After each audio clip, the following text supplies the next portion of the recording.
সন্তান যদি কথা না শুনে, সন্তান যেমন সন্তান না, এটাকে যেমন ত্যায্য করে বের করে দিতে হয়, এই দেশে ইসলামের মাটিতে, মুসলমানের মাটিতে, উলামায়ে দ্বীনের মাটিতে, ওলি বুজুর্গের মাটিতে, মুসলিম মুমিনদের মাটিতে যারা রাজনীতি করো, তারা রাজনীতি ক্যাডার প্রস্তুত করে খুনি আর সন্ত্রাসী দিয়ে দল চালানোর অধিকার তোমরা রাখো না, অধিকার তোমরা রাখো না।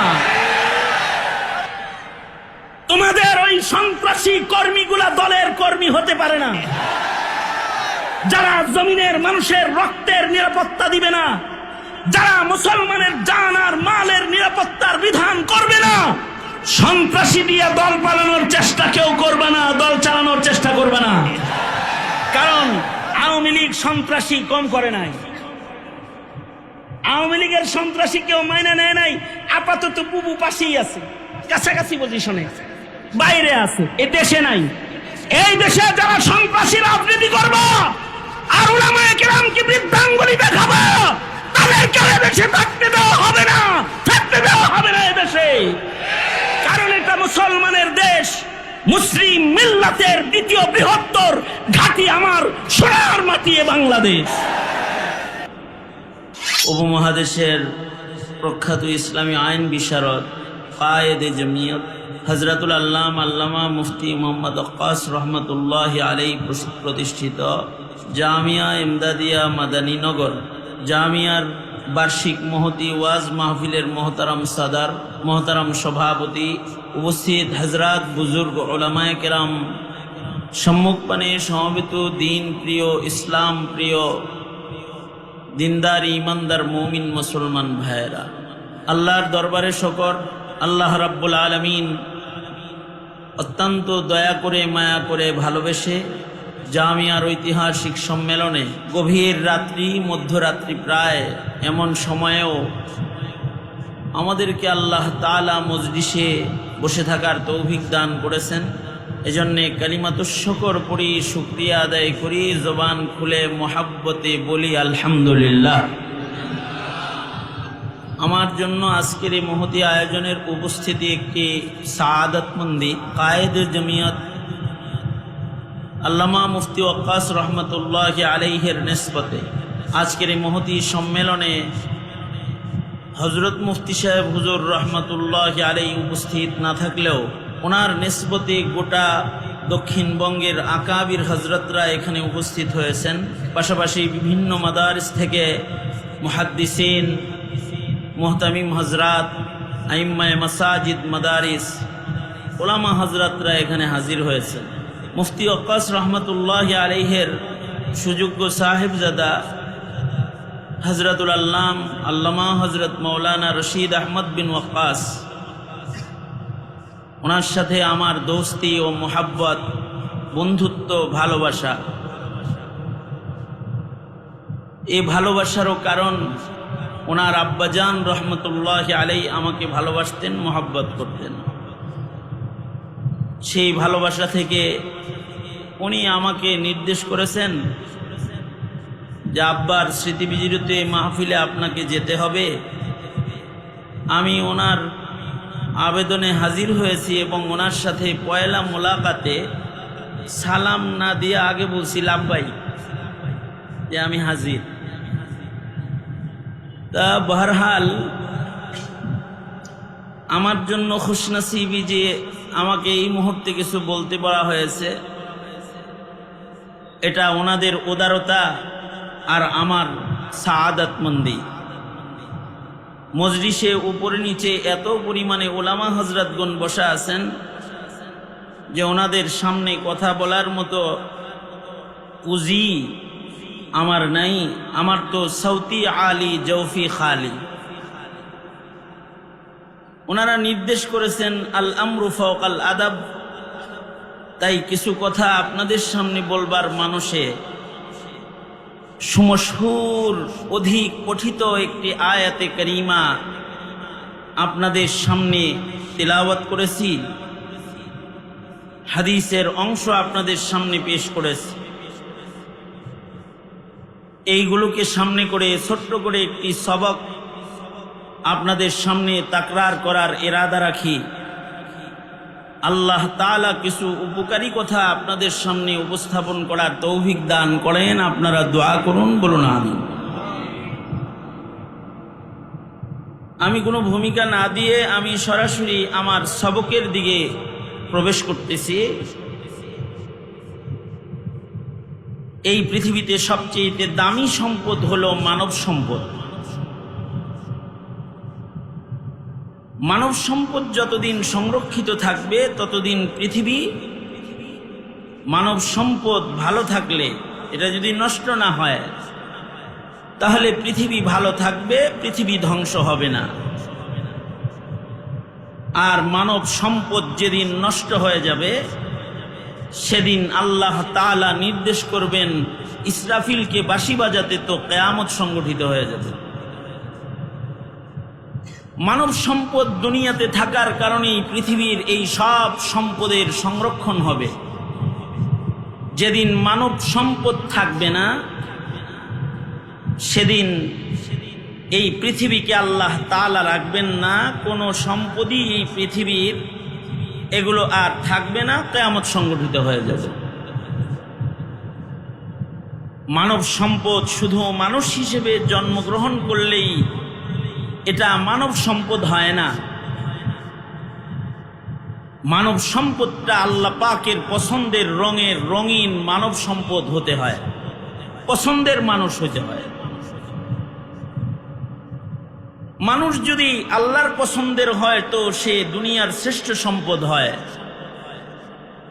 এবং সে আল্লাহর জান্নাতের চাইতেও দামি হয়। আল্লাহর জান্নাত তার চিরস্থায়ী ঠিকানা হয়। আর যদি মানুষ আসলে মানুষ না হয়, আল্লাহর পছন্দের মানুষ না হয়, তখন এটার সম্পদ হয় না, এটা নাজাসুল আইন, শুয়োরের চাইতে বেশি নিকৃষ্ট হয়। পায়খানা যেমন নাজাসুল আইন, এটা হাতে লাগলে হাত নাপাক হয়ে যায়, মানুষ যদি মানুষ না হয় তো এটা উলাইকা কাল আনআমি বাল হুম আদাল, এটা নাজাসুল আইন হয়ে যায়, এর চাইতে নিকৃষ্ট হয়ে যায় যে এ মানুষের সাথে কিছু লাগলে ওইটা ধ্বংস হয়ে যায়, ওইটা নাপাক হয়ে যায়। এ কারণেই কিছু মানুষের ছোঁয়া যদি ঘরের সাথে লাগে তো ঘর নষ্ট হয়ে যায়। কিছু মানুষের ছোঁয়া যদি সমাজের সাথে লাগে সমাজ বরবাদ হয়ে যায়। কিছু নাপাক মানুষের ছোঁয়া যদি দেশের উঁচু চেয়ারের সাথে লাগে তো দেশ নষ্ট হয়ে যায়, দেশ নষ্ট হয়ে যায়। কারণ এই মানব সম্পদ যদি দামি হয় তো এটা জান্নাতের চাইতে দামি, কাবার চাইতে দামি। আর যদি এটা বরবাদ হয় তো এটা নিকৃষ্ট, নাজাসুল আইন, এটা রাখার উপযুক্ত না, এটা ধ্বংস করে দেয়া, এটাকে শেষ করে দেওয়া, এটার সাথে সম্পর্ক বিচ্ছিন্ন করা সময়ের দাবি। এ কারণে মানুষকে মানুষ হতে হবে। মানুষ যেন মানুষ হতে পারে, এরা যেন নাজাসুল আইন না হয়, এরা যেন চতুষ্পদ জন্তুর চাইতে খারাপ না হয়। এই কারণেই মানুষের কোয়ালিটি মানুষকে দেখাইতে আল্লাহ তাআলা মানুষেরই ভেতর থেকে আল্লাহর মনোনীত লক্ষাধিক নবী রাসূলকে শ্রেষ্ঠ মানুষের নমুনা হিসেবে পৃথিবীতে পাঠাইছে। আর এই পয়গম্বরদের কাফেলার সর্বশেষ আপনার আমার নবী, প্যারা নবী মুহাম্মদুর রাসূলুল্লাহ সাল্লাল্লাহু আলাইহি ওয়াসাল্লাম এ ধরা পৃষ্ঠে আগমন করেছিলেন মানুষের জন্য সর্বোত্তম নমুনা হয়ে, যার সনদ হলো ইন্নাকা লাআলা খুলুকিন আযীম। আপনি হলেন মানব জাতির জন্য সর্বোত্তম আদর্শ, খুলুকে আযীম। আর আমাদেরকে আল্লাহ তাআলা বলেছেন লাকাদ কানা লাকুম ফি রাসূলিল্লাহি উসওয়াতুন হাসানা, তোমাদের জন্য সর্বোত্তম মানব চরিত্র, সর্বোত্তম মনুষ্যত্ব, সর্বোত্তম ইবাদত, সর্বোত্তম আখলাক, সর্বোত্তম মুআমালাত, সর্বোত্তম মুআশারাত যার ভেতরে আমি দিয়েছি তিনি হলেন সাইয়্যিদুনা মুহাম্মাদুর রাসূলুল্লাহ সাল্লাল্লাহু আলাইহি ওয়াসাল্লাম। তার কাছ থেকে তোমরা তোমাদের মনুষ্যত্ব শিখো। কিয়ামত পর্যন্ত আর কোন নবী আসবে না। নবীরা মানুষ বানাইছেন, অমানুষকে মানুষ বানাইছেন। কিয়ামত পর্যন্ত তার কোন নবী আসবে না। যদি এই পৃথিবীতে মানুষ বানানোর সিলসিলা বন্ধ হয়ে যায় তাইলে তো এই পৃথিবীর হায়াত থাকবে না, হায়াত টিকবে না। এ কারণে আল্লাহ তাআলা মানুষকে মানুষ হিসেবে গড়ে তোলার, ভালো মানুষের সিলসিলা জারি রাখার মেহনত শুধুই মাত্র আল্লাহ তাআলা উলামায়ে দ্বীনদের কাঁধে দেন নাই। আল্লাহ তাআলা যার ঘরে মানুষ জন্মগ্রহণ করবে তাকেও আল্লাহ তাআলা তার ঘরের মানুষটাকে অমানুষ না হয় খেয়াল রাখতে নির্দেশ করেছে। আমাদের ঘরেই মানুষ জন্মগ্রহণ করে, মানুষেরই ঘরে মানুষ জন্মায়। সেই মানুষটা যেন নাজাসুল আইন না হয়, অমানুষ না হয়, এই দায়িত্ব আমার। ঘরে জন্ম নেওয়া মানুষগুলোর দায়িত্ব আমার। আপনার ঘরে জন্ম নেওয়া মানুষগুলোর দায়িত্ব আপনার।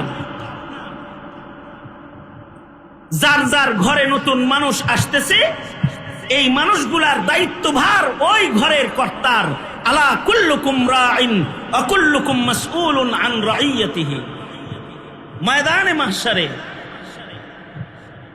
এই দায়িত্ব সম্পর্কে সকলকে জিজ্ঞাসাবাদ করা হবে। এ কারণে পিতারা তাদের ঔরসের মানুষের কারণেই হয়তো দুনিয়াতে খেদমত, আখিরাতে নাজাত পাবে। আবার পিতারা মাতারা তাদের খানদানের ভেতরে আগত মানুষের কারণেই দুনিয়াতে কষ্ট অথবা আখিরাতে হিসাব নিকাশ ও আযাবের মুখোমুখি হবে। কারণ সবাই দায়িত্বশীল। মানুষ যেমন নিজের ইচ্ছায় পৃথিবীতে আসে না, ভালো মানুষও অনেক সময় মেহনত করে বানান যায় না। ভালো মানুষ আল্লাহর কাছ থেকে মঞ্জুরি নিতে হয়। আমি চাইলেই সব মানুষ ভালো হয়ে যাবে না। ইন্নাকা লা তাহদি মান আহবাবতা ওয়ালাকিন্নাল্লাহা ইয়াহদি মান ইয়াশা। এই কারণেই মেহনতের পাশাপাশি আল্লাহ তাআলা পৃথিবীর সকল পিতামাতাকেই তাদের ঔরসে জন্মগ্রহণ করা মানুষগুলো যেন অমানুষ না হয়, তারা যেন চক্ষু শীতলকারী মানুষ হয়, এই দোয়া আল্লাহ নিজ জিম্মায় তার বান্দাদের মুখে উঠায় দিচ্ছেন। আল্লাহু আকবার জোরে করে বলেন। যেমন মহান আল্লাহ আমাদেরকে শিখাইছেন দোয়ার মাধ্যমে যে তোমরা এইভাবে আমার কাছে ভালো মানুষ চাও, দোয়া করো। ভালো মানুষ দুনিয়াতে চাওয়া অথবা ভালো মানুষ দুনিয়াতে গড়া এটা তো নবীদের জিম্মাদারি ছিল। নবীরা দুনিয়াতে ভালো মানুষ বানাইছে। এখন তো আর নবী আসবে না। দুনিয়াতে কোনো পিতাও যদি ভালো মানুষ কামনা করে আল্লাহর কাছে, এই কামনার এই সিফাতটা ইবাদুর রহমান হওয়ার জন্য একটা সিফাত, একটা গুণ হিসেবে আল্লাহ তাআলা গণনা করে যে ও আমার কাছে ভালো মানুষ চাইছে, ও আমার গোলাম। আল্লাহু আকবার বলেন। আপনি যদি চান যে আল্লাহ আমার খানদানে আপনি একটা ভালো মানুষ দেন, তাতেও আল্লাহ আল্লাহর খাস বান্দা হিসেবে আপনাকে গণনা করবে। এ কারণে আল্লাহ তাআলা বলেন ওয়া ইবাদুর রহমান, ইবাদুর রহমানের যে সিফাতগুলো আল্লাহ তাআলা আল্লাহর কালামে বর্ণনা করেছেন, তার ভেতরে বিলকুল আখির শেষ নম্বরে এসে আল্লাহ পাক আল্লাহর গোলামদের একটা গুণ, এটাও আল্লাহ পাক বলেছেন যে আমার গোলামদের একটা গুণ হলো তারা আমার কাছে হাত পেতে বলবে والذين يقولون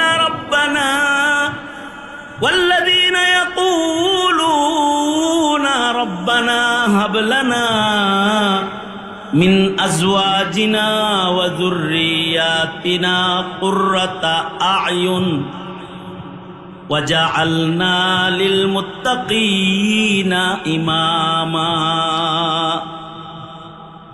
আল্লাহর কাছে কামনা করতে হবে, ওগো আল্লাহ, তুমি আমার বিবি, আমার ঔরস, আমার এ খানদানের ভেতরে, মুদ্রা কথা, তুমি গাঞ্জুটি পাঠায়ো না, গাঞ্জা খুরদের সর্দার পাঠায়ো না, চান্দাবাজ পাঠায়ো না, ফাতরা দুষ্ট সমাজ নষ্টকারী অসভ্য সন্তান পাঠায়ো না, অথবা আমার খানদানের ভেতরে তুমি যার উপরে অসন্তুষ্ট, যে আমাকে দুঃখ দেয়, আমাকে যন্ত্রণা দেয়, আমার চোখের অশ্রু ঝরায়, এমন কাউকে পাঠাও না আমার রক্তে। তুমি আমার খানদানে পাঠাও এমন কিছু মানুষ যারা আমার চক্ষুকে শীতল করবে, আর তারা এই জমিনের মুত্তাকিদের সরদারি করবে, এমন কিছু নেতৃত্বদাতা সরদার নেকুকার তুমি আমার খানদানে পাঠায় দাও। এটা হলো মুমিনের দোয়া হবে। এটা আল্লাহ পাক নিজে শিখায়া বান্দার মুখে উঠায় দিছে। আফসোসের বিষয় হলো আমাদের ঘরে সন্তান জন্ম হয়, কিন্তু এ সন্তানটা এটা কি আমার চক্ষু শীতল সন্তান হচ্ছে, নাকি আমার চোখের অশ্রু ঝরার কারণ হচ্ছে, এটা খেয়াল করার মতো সুযোগ আমাদের বর্তমান প্রজন্মের পিতাদের এখন আর হয় না। এই চিন্তা ভাবনাটা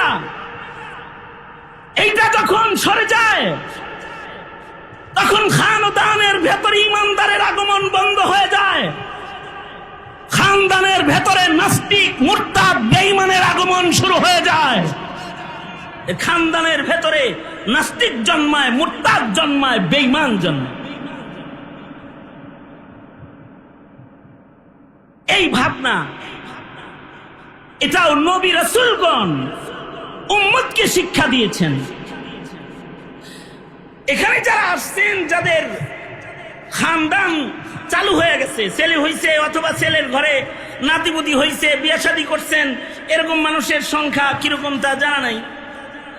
কারা কারা বিয়ে করছেন হাত তোলেন তো দেখি। কি এরকম করেন কে? আরে বিবাহিতরা হাত তোলেন না, একটু সংখ্যা একেবারে কমও না, হাত নামান।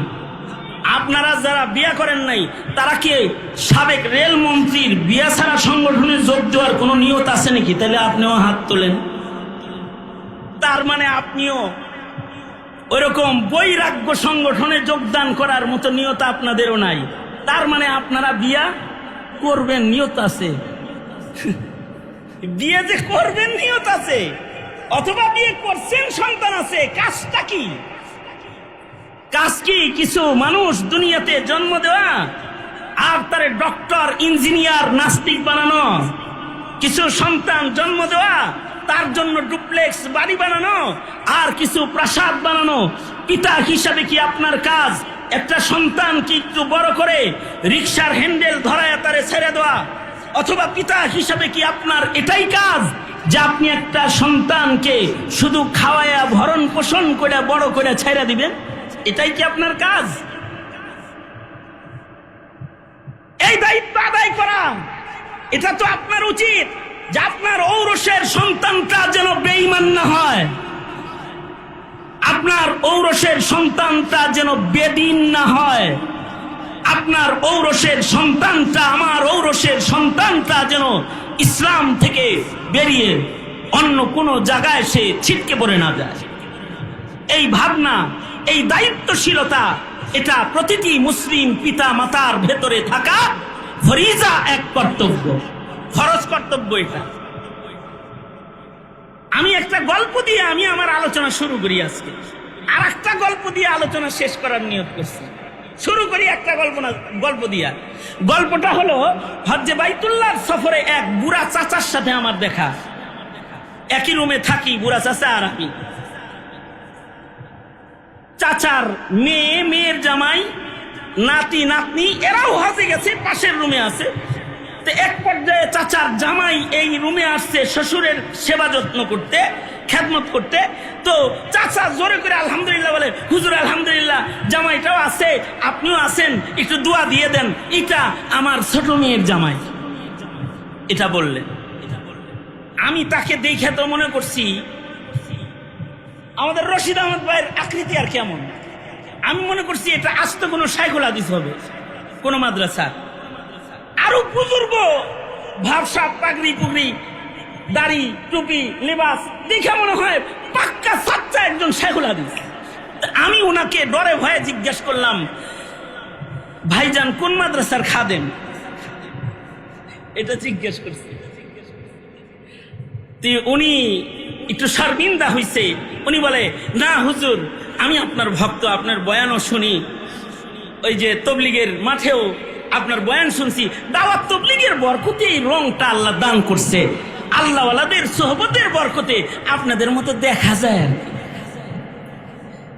তার এই কথা শুনে তাকে আমার প্রথম সান্ত্বনা ছিল এইটা যে মান তাশাব্বাহা বিকাউমিন ফাহুয়া মিনহুম। দেখতে যেহেতু আলেম আলেম লাগতাছে, এটাও যদি আল্লাহ কবুল করে তো নবী বলছে তাদের কাতারে হাসরে দাঁড় করায় দিবেন আল্লাহ তাআলা। এটা ধরে রাখেন। যাই হোক, এটা বললাম। তো চাচা মিয়ারে জিজ্ঞেস করলাম, মাশাআল্লাহ মাশাআল্লাহ, নসিব কপাল তো ভালো, মেয়ে মেয়ের জামাই যেহেতু সহিবুজওয়ালা, খানদানটা ভালো হওয়ার একটা সম্ভাবনা আছে, আল্লাহ পাকের শুকরিয়া আদায় করেন। তাই বললাম, এটা যেহেতু ছোট মেয়ের জামাই, তো বড় মেয়ের জামাই কেমন আপনার? আলহামদুলিল্লাহ, এটাও আর একটা বুজুর্গের মতো। মাশাআল্লাহ, ছেলে নাই? আছে। আমি বললাম, কয় ছেলে কয় মেয়ে? তো চাচা বলল, 2 ছেলে 2 মেয়ে। আলহামদুলিল্লাহ, 2 ছেলেও সব সময় দিনের কাজেই ব্যস্ত থাকে। এগুলো বলল। মেয়ের জামাই কানে কানে বলে যে আব্বা মিথ্যা কথা বলতেছে, ওনার 3 ছেলে 2 মেয়ে। উনি বলল যে 2 ছেলে 2 মেয়ে। মেয়ের জামাই বলে, না না না না হুজুর, 3 ছেলে 2 মেয়ে। আমি বললাম, চাচা বাইতুল্লাহ শরীফের কাছাকাছি আছেন? কারণ মক্কাতুল মুকাররমা কাবা ঘরে যদি কেউ একটা নেকির কাজ করে, 1,00,000 গুণ সওয়াব আমলনামায় জমা হয়। কোন বর্ণনায় আছে হুদুদে হারামের ভেতরে যত নেক কাজ হবে 1,00,000 গুণ সওয়াব দেয়া হয়। আপনি যে কাবা ঘরের পাশে বসে বসে মিথ্যা কথাটা বললেন, একটু কাঁপলেনও না? আপনার মেয়ের জামাই বলতেছে আপনার 3 ছেলে 2 মেয়ে, আর আপনি হাত উঠায়া আঙ্গুল দেখায়া বলতেছেন 2 ছেলে 2 মেয়ে। এমন মিথ্যা কথাটা কাবা ঘরের পাশে কেন বললেন? এইটা ছিল আমার প্রশ্ন চাচার কাছে। তো চাচা বড় সচ্চা পাক্কা, বুজুর্গদের সোহবতে তার মেজাজ বড় স্বচ্ছ পুত পবিত্র। চাচা উনি বলতেছে, আলেমদের মুখেই তো শুনছি, আপনারাই তো বলেন সব সন্তান সন্তান না। কেন নূহ আলাইহিস সালাতু ওয়াস সালাম যখন নিজের ছেলেকে ডাকতেছিল, এই ছেলে আয়, আমার নৌকায় আয়, পাহাড়ে যাস না, আযাবে গ্রেফতার হয়ে যাবি। ছেলেটা যখন কথা না শুনে উল্টা চলতেছিল, পয়গম্বর যখন কান্না করছিল, তখন আল্লাহ কি পয়গম্বরকে সুসংবাদ দেয় নাই যে পয়গম্বর ওটারে ছেলে ছেলে বলে ডেকে লাভ নাই, ও তোমার সন্তান হিসাবে আমার কাছে গণনায় না, লাইসা মিন আহলি, এ তোমার আহাল না। আল্লাহ কি এটা বলে নাই? তাইলে বোঝা যায় আল্লাহ সব সন্তানরে সন্তান হিসেবে গণনা করা পছন্দ করে না। খোদার ঘরের কাছে আল্লাহর পছন্দকে নিজের পছন্দ বানাইছি, এর উসিলায় কি দুষ্ট সন্তানের জিজ্ঞাসাবাদ থেকে মহান আল্লাহ আমারে মাফ করবে না? এই চাচা হাউমাউ করে কান্না শুরু করলো। তার মানে হলো সব সন্তান সন্তান না। সন্তান যদি দুষ্ট হয় তাহলে, সন্তান যদি বেঈমান হয় তাহলে ইমানদার বাপের গণনার সন্তান সে আর রয় না। সন্তান যদি নাস্তিক হয়, সন্তান যদি ইসলাম বিদ্বেষী হয়, মুসলিম পিতার গণনায় ওই সন্তান তার সন্তান রয় না, তারে গণনা করা যেমন যায় না। আমি তালে তাল মিলে এটাও বলি, মুসলমানের দেশে তোমরা যারা রাজনীতি করো, তোমাদের যে কর্মীগুলা তোমাদের ফরমান মানে না অথবা জমিনের শৃঙ্খলা রক্ষা করে না, এই সন্ত্রাসী গুলাকে কর্মী হিসেবে গণনা করা এটা মুসলমান মাটির দেশে চলে না। সন্তান যদি কথা না শুনে, সন্তান যেমন সন্তান না, এটাকে যেমন ত্যায্য করে বের করে দিতে হয়। এই দেশে ইসলামের মাটিতে, মুসলমানের মাটিতে, উলামায়ে দ্বীনের মাটিতে, ওলি বুজুর্গের মাটিতে, মুসলিম মুমিনদের মাটিতে যারা রাজনীতি করো, তারা রাজনীতি ক্যাডার প্রস্তুত করে খুনি আর সন্ত্রাসী দিয়ে দল চালানোর অধিকার তোমরা রাখো না, অধিকার তোমরা রাখো না। তোমাদের ওই সন্ত্রাসী কর্মীগুলা দলের কর্মী হতে পারে না। যারা জমিনের মানুষের রক্তের নিরাপত্তা দিবে না, যারা মুসলমানের জান আর মালের নিরাপত্তার বিধান করবে না, সন্ত্রাসী দিয়ে দল পালানোর চেষ্টা কেউ করবে না, দল চালানোর চেষ্টা করবে না। কারণ আওয়ামী লীগ সন্ত্রাসী কম করে নাই, আওয়ামী লীগের সন্ত্রাসী কেউ মাইনে নেয় নাই। আপাতত বুবু পাশেই আছে, কাছাকাছি পজিশনে, বাইরে আছে, এ দেশে নাই। এই দেশে যারা সন্ত্রাসী রাজনীতি করবে আর উলামায়ে কেরামকে বৃদ্ধাঙ্গুলি দেখাবে, তাদেরকে দেশে থাকতে দেওয়া হবে না, থাকতে দেওয়া হবে না এদেশে। কারণ এটা মুসলমানের দেশ, মুসলিম মিল্লাতের দ্বিতীয় বৃহত্তর ঘাঁটি আমার সোনার মাটি এ বাংলাদেশ। কারণ মুসলমানের মাটিতে, মুসলমানের মাটির রাজনীতি, সিয়াসাত, দেশ পরিচালনা ক্ষমতা আর ডিজিটাল দেশ গড়ার জন্য নয়, আর ক্ষমতার স্বাদ আস্বাদন করার জন্য নয়। মুসলমান ভূখণ্ডের খেলাফতের পরিচালনা অথবা দেশ পরিচালনা হলো মুসলিম মাটির মুসলিম মানব সন্তান রক্ষা করার জন্য। যারা এদেশের রাজনীতি করবে তারাও এদেশের মুসলমানদের ঈমান আর ইসলাম তথা মনুষ্যত্বের সংরক্ষণ আর মানব সম্পদ হেফাজতের রাজনীতি করবে। যারা মানব সম্পদ হেফাজতের রাজনীতি করবে তাদেরকে হ্যাঁ বলুন, আর যারা সমাজ ধ্বংসের রাজনীতি করবে তাদেরকে না বলুন না। ইনশাআল্লাহ তাদের না বলতে হবে, কারণ প্রজন্মের হিসাব সকলকে দিতে হবে। আরেকটা গল্প বলি, বাপেরা বেশি যেহেতু আরেকটা গল্প বলি। আমি হজের সফর থেকে আসছিলাম, আমার এক ভক্ত আমাকে বিজনেস ক্লাসের টিকিট কেটে দিছে, কারণ হাসিনার বরকতে আমি তো অনেক সুস্থ। কারণ 1 বছর জেলখানায় বড় আদর যত্ন করছে আপনাদের সন্তান এই মুফতি রেজওয়ান রফিকই, আমাদের সংগঠন মুসলিম কাউন্সিলের সাংগঠনিক সম্পাদক। উনি আর আমি পাশাপাশি ছেলেই ছিলাম, আমার যে কত আদর করছে উনিও দেখছে। আমি অসুস্থ ছিলাম, এই জেলখানায় হাসিনার আদর যত্নে আমার কাঁচা দাড়িগুলো পাকছে, বুড়ো সুদ্ধা সাদা হইছে, আর মোটামুটি কোমর হাড্ডি যা আছে এগুলো সব আলাদা আলাদা হইছে।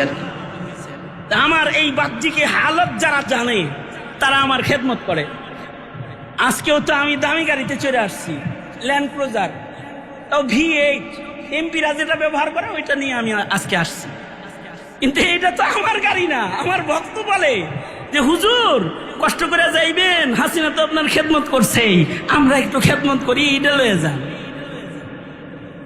তো যাই হোক, মোল্লা তো আল্লাহর দ্বারের ফকির, বিজনেস ক্লাসের টিকিট দিল এক হাজী সাহেব, উনি আমার বিজনেস ক্লাসে উঠায় দিছে। আমি যখন বিজনেস ক্লাসে, তো বিজনেস ক্লাসে তো কোন কোন যাত্রী এই বিজনেস ক্লাসে উঠে তাদের একটা লিস্টি বিমান ক্রুদের কাছে আগেই থাকে যে অমুকের নাম এই, অমুক সিটে এই, অমুক সিটে অমুক আছে। তো একজন এসে বিজনেস ক্লাসে আমার সামনে এসে দাঁড়ায় বলতেছে, ইউর নেম খালিদ সাইফুল্লাহ ইউবি? ইয়েস, খালিদ সাইফুল্লাহ ইউবি। ও বলল, মাই নেম ইজ আলী, আমার নাম আলী, আমি তোমার খেদমতে আছি, যা কিছু লাগলে আমার কাছে চাইবে। চলে গেল। আমার জন্য জুস, বাদাম, এই অনেক কিছু নিয়ে আসলো। কয় মিনিট? 15 মিনিট। হ্যাঁ, আপনারা কয় মিনিট আছেন? কতক্ষণ থাকবেন? কেউ নড়াচড়া করবেন সামনে? কতক্ষণ থাকবেন? রাত বাজে প্রায় 12টা। কতক্ষণ থাকবেন? না না না না, এক্স্যাক্টলি আসলে সত্য কথা বলেন, কতক্ষণ থাকবেন? ওই চাচার মতো বলেন টলেন না। কতক্ষণ থাকবেন? 1 ঘন্টা। 1 ঘন্টা? 1 ঘন্টা থাকবেন? গরমের ভিতরে আমি 1 ঘন্টা থাকবো না, আরো কম থাকবো। আপনাদের নিরাশার কিছু নাই, তাহলে তাড়াতাড়ি আপনাদের ভেতরেই আছে। সুতরাং আপনারা নড়াচড়া করবেন না, নিরিবিলি বসে 2-4টা কথা শোনেন আর কি। দুনো হাত উপরে তুলেন তো দেখি, সোজা করেন, সোজা করেন, আঙুলগুলো খুলে দেন তো দেখি, নাড়াচাড়া দেন দেখি।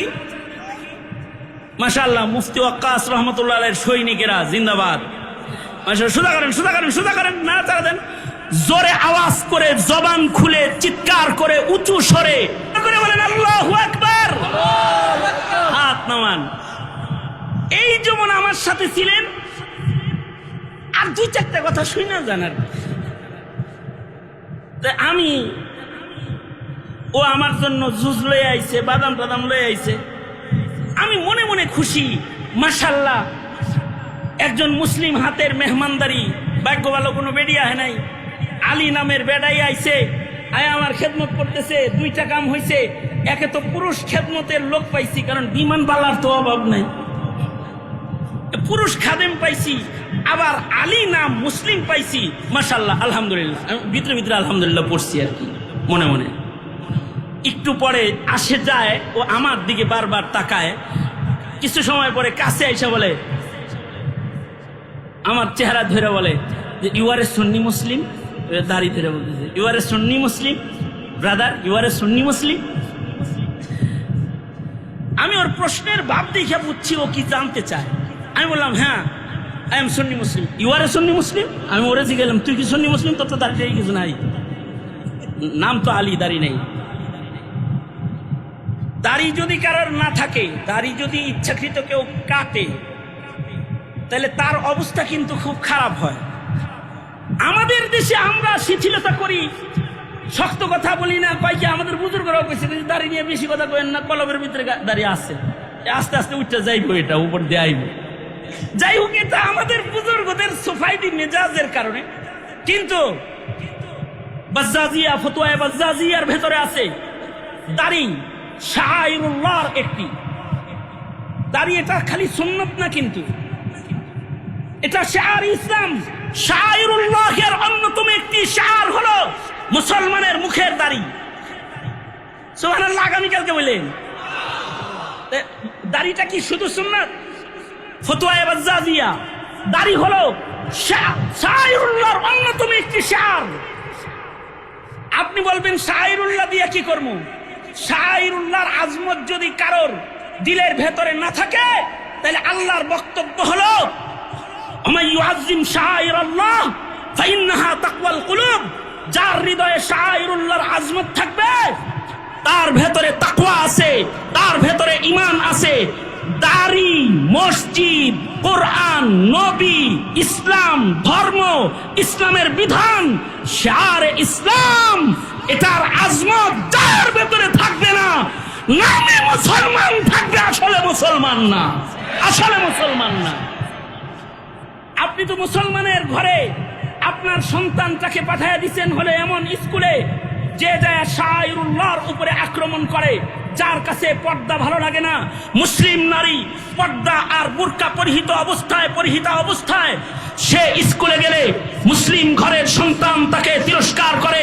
দাড়ি মুখে নিয়ে মুসলমান যখন মসজিদে যায়, আপনি মুসলিম ঘরের এক নামের মুসলমান সন্তান, যাকে আপনি স্কুলে পাঠিয়ে শাআইরুল্লাহের তালিম প্রদান করেন নাই, মসজিদের আদব শিক্ষা দেন নাই, কোরআনের আদব আজমত শিক্ষা দেন নাই, রিজালুল্লাহ কি ও কেন রিজালুল্লাহর মর্যাদা শিক্ষা দেন নাই, আপনার ঘরে জন্ম নেওয়া কুসন্তানটাই এক সময় আলেমের মুখের দাড়ি ধরে টান দেয়, এক সময় টান দেয়।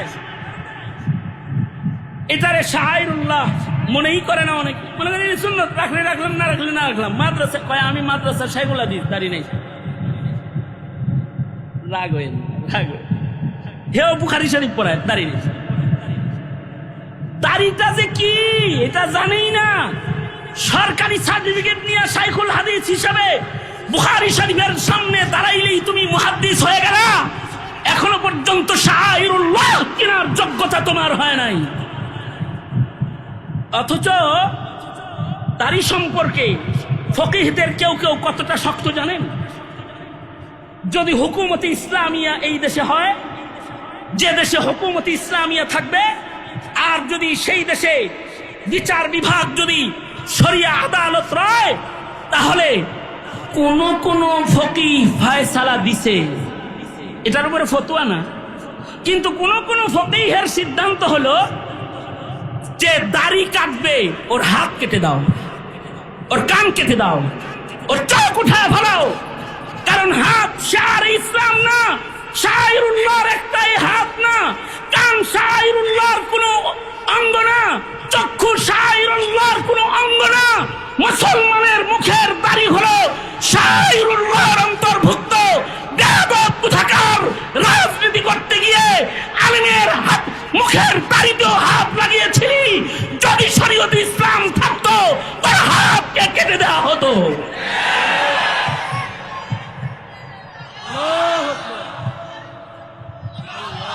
দাড়ি গুরুত্বপূর্ণ একটি জিনিস। অনেকে বলে দাড়ির ভেতরেই কি ইসলাম? বলে বলে দাড়ির ভেতরেই কি ইসলাম, এই প্রশ্ন করে। তুই ইসলামের বুঝোস কি?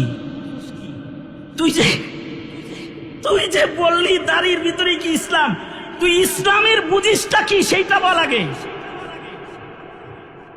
যাই হোক, আগার গুয়াম জুবা সুজাত, এই বিষয়ে যদি আমি বেশি বলতে চাই তাহলে অনেক শক্ত করে বলতে হবে আমাকে। শক্ত বলতে চাই না, তবে দাড়ি যারা রাখো না তাদেরকে কমাস কম ইমানের দাড়ির ভক্ত বানাতে চাই। তুমি কমাস কম যেন দাড়িওয়ালাকে জঙ্গি সন্ত্রাসী বলে গালি না দাও।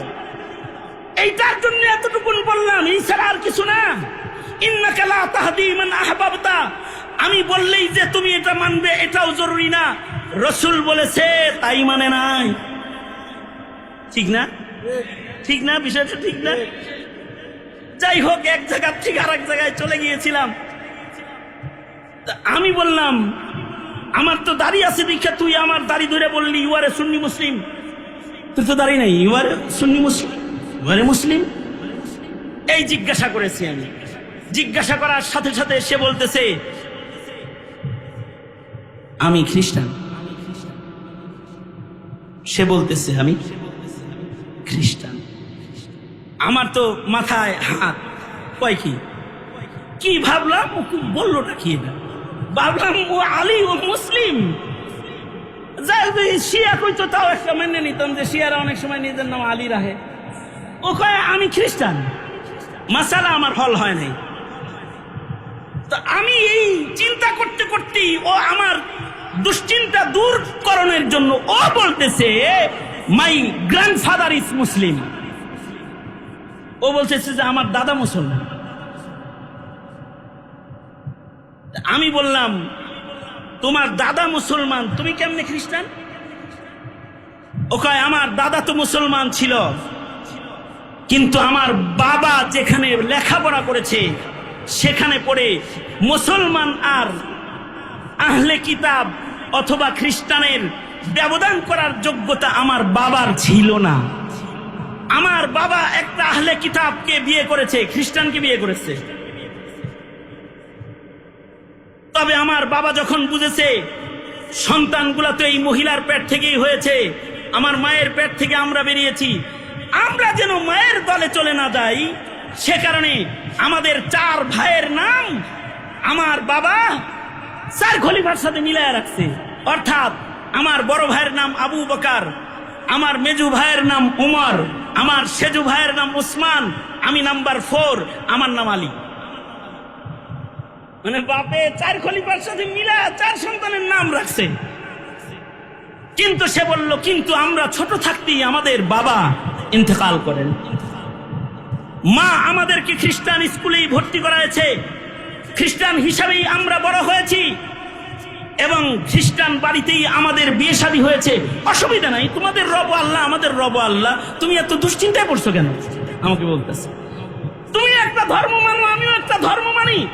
তার মানে হলো ওর দাদা ছিল পাক্কা মুসলমান, কিন্তু দাদার নাতি হয়ে ও ইসলাম কি তাও বুঝে না, অথবা খ্রিস্টান কি জিনিস তাও সে বুঝে না।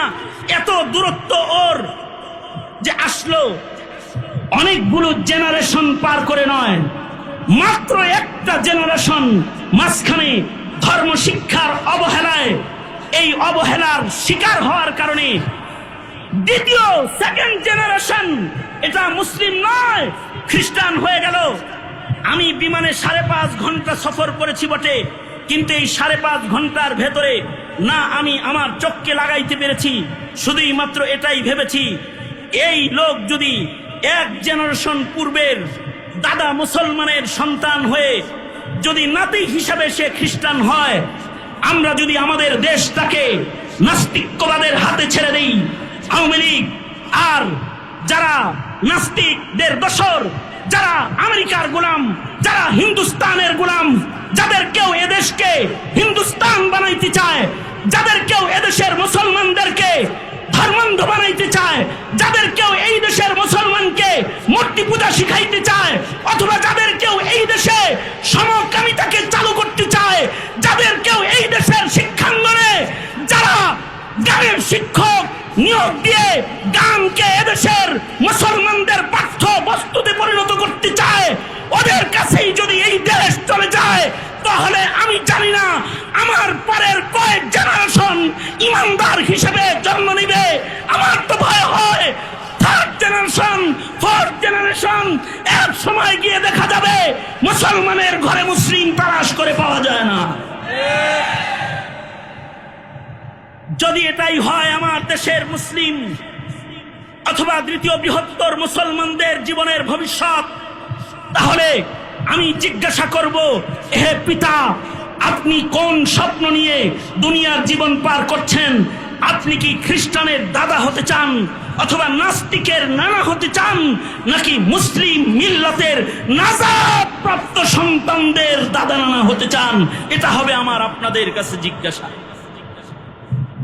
যদি এটাই হয় আপনার চাওয়া যে আপনার ঘরে আসবে একদল নেককারদের সর্দার, যদি হয় এটাই আপনার দোয়া, রব্বানা হাব লানা মিন আজওয়াজিনা ওয়া যুররিয়াতিনা কুররাতা আয়ুন ওয়াজআলনা লিল মুত্তাকিনা ইমামা, যদি এটাই হয় আপনার দোয়া, তাহলে আমি আপনাকে বলবো, কৃষক থাকলে হবে না, কৃষককেও মুফতি ওয়াক্কাস হতে হবে, ব্যবসায়ীকেও মুফতি ওয়াক্কাস হতে হবে, চাকরিজীবীকেও মুফতি ওয়াক্কাসের ভূমিকায় অবতীর্ণ হতে হবে, যে দেশের মুসলিম ঘর থেকে মুসলিম প্রজন্মের ধারাবাহিকতাকে জিন্দা রাখতে হবে। এই দায়িত্ববোধ জাগ্রত করার জন্যই আমি আপনাদের সামনে আল্লাহর কালামের আয়াত পড়েছি। আল্লাহর রাসূল বলেছেন, কুনু মিন আবনাইল আখিরাহ ওয়ালা তাকুনু মিন আবনাইদ দুনিয়া, তোমরা দুনিয়ার সন্তান হও না, আখিরাতের সন্তান হও। হাকিমুল উম্মত থানবীর আর 2টা গল্প বলে আমার আলোচনা শেষ। হযরত থানবী বলেন, কিছু কিছু পিতা আছে তাদের সন্তানকে সোনার খাঁচায় রেখে যায়, কিন্তু মরণ ব্যাধি দিয়ে যায়। শব্দগুলো বুঝছেন? এই মুতাওয়াজ্জিহান ইলা জিহাতিল হুজুর, আবার দুনো হাত উপরে তুলেন, শোনেন নাই? আবার দুনো হাত উপরে তুলেন, কারণ কথাটা বুঝতে হইব তো। সোজা করেন, হাত নামান। আমি হযরত থানবীর বক্তব্য বলতেছি। কিছু কিছু পিতা আছে তাদের সন্তানকে তারা রাজমহলে দিয়ে যায়, কিন্তু মরণ ব্যাধিতে আক্রান্ত করে দিয়ে যায়। উনি উপমা হিসেবে বলেছেন পাখি লালন পালনকারীর গল্প। যে এক পাখি পালনেওয়ালা ছিল, সে পাখি পালতো। তো সে পাখির জন্য খাঁচা যেটা বানাইছে, এটা জিআই তারের খাঁচা বানায় নাই, সোনা দিয়ে বানাইছে, স্বর্ণের খাঁচা বানাইছে। কারণ এই সোনার খাঁচায় তার পাখিটা বসবাস করবে। এমনকি এই খাঁচার দরওয়াজা বানাইছে স্বর্ণের। খাঁচার ভেতরে পাখিটা যে প্লেট থেকে খাবার খাবে, ট্রেটা স্বর্ণের। পাখির যদি খাঁচার ভেতরে উঠতে মনে চায়, বসতে মনে চায়, যে ডাল আর কাণ্ডের উপরে পাখিটা বসবে, সোনা দিয়া একটা গাছ বানাইছে। একটা পাখির বসবাসের জন্য রসিকতা আর উদারতার দরজায় দাঁড়ায়া স্বর্ণের খাঁচা বানাইছে। খাঁচার দরজা স্বর্ণের বানাইলো, খাঁচার ভেতরে পাখির খাবারের বর্তন স্বর্ণের বানাইলো, পাখির বসে থাকার ডালটাও স্বর্ণ দিয়ে বানাইছে। কিন্তু হযরত থানবী বলেন এই পাখির মালিকের একটা বদভ্যাস আছে। সে বদভ্যাসটা হলো সে পাখিকে টাইম মতো খানা দেয় না, পানি দেয় না। টাইম মতো খানা পানি না দিয়ে যদি পাখিকে সোনার খাঁচায় কেউ লালন পালন করে, কিছুদিন পরে যেমন পাখিটা হৃষ্ট পুষ্ট রবে না, খাঁচার ভেতর থেকে পাখিটা মৃত হয়ে বের হয়ে যাবে। হযরত থানবী বলেন কিছু কিছু পিতা আছে যারা সন্তানের জন্য বাড়ি করে, গাড়ি করে, প্রাসাদ নির্মাণ করে, সোনার প্লেট বানায় দিয়ে যায়, সুন্দর গাড়ি কিনে সন্তানকে ব্যবহারের জন্য দিয়ে যায়, সব কিছু কইরা যায়। কিন্তু এই সন্তানটা এই ঘরে মুসলিম হিসেবে বেঁচে থাকার জন্য যে ঈমান আর তালিম আর তরবিয়তের শিক্ষা তার দরকার ছিল, এইটার থেকে তাকে বঞ্চিত কইরা যে বাবারা সোনার খাঁচা সোনার বাড়ি রেখে চলে যায়, তারা মুসলিম হিসেবে বাড়ি থেকে বের হইলেও তাদের সন্তানগুলা মরা পাখির মতো বেঈমান হয়ে তাদের ঘর থেকে এক সময় তারা বের হয়ে যায়। আর যদি কোনো পিতা লোকমানের মতো আদর্শ পিতার খাতায় নিজের নাম লেখায়, সন্তানকে যদি তাওহীদ শিখায়, শাআরুল্লাহ শাআইরুল্লাহর তালিম যদি দেয়, দ্বীন ও ঈমান ও ইসলাম যদি সন্তানকে শিখায়, তাহলে এই সন্তানকে বাড়ি গাড়ি যদি কইরা নাও দেয়, সন্তানটা যদি দেখতে কালো হয়, সন্তানটা যদি হত দরিদ্র হয়, সন্তানটা যদি তার বিকলাঙ্গ হয়, তারপরেও এমন নেক ইমানদার সন্তানগুলা পিতা মাতা নাজাতের জন্য সন্তানগুলা যথেষ্ট হয়ে যায়। এ কারণে আল্লাহ তাআলা বলে তোমরা এমন সন্তান আমার কাছে চাও। কেউ যদি আরবিতে দোয়া করতে না পারো তাহলে এমনি দোয়া করবে, একটা সন্তান দে মাওলা, এমন একটা সন্তান দে কামাই খাওয়ার আশা নাই, মইরা গেলে দোয়া করবে যে। যেমন ওয়াক্কাস রহমাতুল্লাহ আলাইহি চলে গেছেন, কিন্তু রশিদ আহমদ রেখে গেছেন। তিনি চলে গেছেন, হুসাইন আহমদ রেখে গেছেন। বুখারী শরীফের দর্স চলতেছে, জামিয়া চলতেছে, নেকির কাজের সরদারি চলতেছে। এরা হলো আদর্শ পিতা। আজকের মাহফিলে আমি পিতার কাফেলাকে বলবো, মুফতি ওয়াক্কাস থেকে তোমরাও আদর্শ পিতা হওয়ার শিক্ষা নিয়ে বের হয়ে যাও। খোদার কসম, কবরের দরজা যদি খুইলা দেখো, দেখবা মুফতি ওয়াক্কাস হাসতেছে। তোমাদের এই শিক্ষা নেওয়া দেখে তিনি হাসছে। মুহতারাম হাজরিন, এটাই এই গোলামের মুখতাসার দাওয়াত। আসুন, নিকৃষ্ট ভ্রষ্ট পিতা, ভ্রষ্ট আলো ইয়ালের মুখোমুখি আমরা যেন না হই। আমাদেরকে আল্লাহ তাআলা উৎকৃষ্ট পিতা, উৎকৃষ্ট সমাজ আমাদেরকে দান করেন। আর উৎকৃষ্ট সমাজ বিনির্মাণে উলামায়ে কেরামের কিয়াদতকে আল্লাহ তাআলা বাংলার জমিনে স্থায়ী করেন। আমিন বলেন, জোরে করে বলেন আমিন। সুতরাং এদেশের উলামায়ে কেরাম যদি আপনাদেরকে আহ্বান করে, আপনাদের স্লোগান একটাই হবে, আলেম ওলামা যেখানে আমরা আছি, বলেন আলেম ওলামা যেখানে, আলেম ওলামা নাই যেখানে, আমরা নাই সেখানে। হাত তুলে কোন, হাত তুলে কোন, এমনি এমনি কোন। হ্যাঁ বলেন, আলেম ওলামা যেখানে, আলেম নাই যেখানে, আমরা নাই সেখানে, আলেম নাই যেখানে, উলামায়ে কেরাম নাই যেখানে, আমরা নাই সেখানে। স্মরণ থাকবে তো ইনশাআল্লাহ। তোমরা যুব সমাজ যারা আসছো, শায়রুল্লাহর হেফাজত করো না। পায়ে হাত দিয়ে বললাম, দাড়ি কাটো না। দাড়ি কাটা গ্রুপের লোক হইল না। তুমি মুসলিম হিসাবে শায়রুল্লাহর ভক্ত হও, নবীর সুন্নাহকে ভালোবাসা শিখো, নবীজির সাথে আল্লাহর জান্নাতে থাকবে। আল্লাহ তাআলা যা বলেছি তার থেকেই ভালো কিছু শিক্ষা সাথে নিয়ে সকলকে ঘর পর্যন্ত যাওয়ার তৌফিক দান করেন। এই শিক্ষাগুলোকে কবর পর্যন্ত নিজের পথ চলার পুঞ্জি বানাইবার তৌফিক দান করেন। আমিন। जो कुछ हुआ या रब तेरे करम से हुआ, जो कुछ होगा तेरे करम से ही होगा। हयात बाकी, मुलाकात बाकी, मुलाकात बाकी, नसीहत बाकी। व आखिर दावाना अनिल हम्दुलिल्लाहि रब्बिल आलमीन।